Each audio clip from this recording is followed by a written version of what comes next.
अस्सलाम वालेकुम व रहमतुल्लाहि व बरकातुहू। सुबह बखैर ज़िंदगी अल्हम्दुलिल्लाह कहते रहें।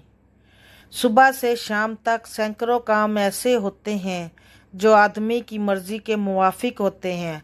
सुबह आँख खुली, सेहत बिल्कुल ठीक है तो कह दिया अल्हम्दुलिल्लाह। घर वालों को देखा कि वो भी सब तंदुरुस्त हैं तो चुपके से कह दिया अल्हम्दुलिल्लाह। नमाज को गए, जमात मिल गई तो कह दिया अल्हम्दुलिल्लाह। सुबह का नाश्ता वक्त पर मिल गया तो कह दिया अल्हम्दुलिल्लाह।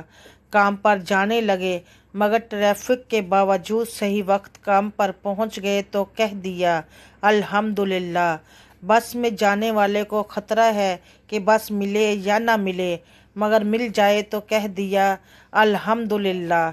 बस में चढ़ गए तो मालूम नहीं कि सीट मिले या ना मिले, मगर मिल गई तो कह दिया अल्हम्दुलिल्लाह।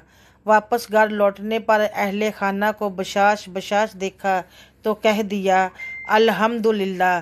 गर्मी में ठंडी हवा का झोंका आया तो कह दिया अल्हम्दुलिल्लाह।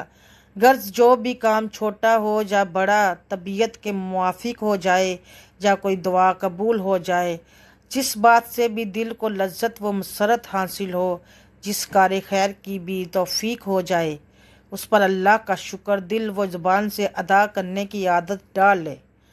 इस काम में ना वक्त लगता है, ना माल खर्च होता है और ना ही कोई मेहनत लगती है। शुक्र से नेमतों में इजाफा और अजाब से हिफाजत होती है।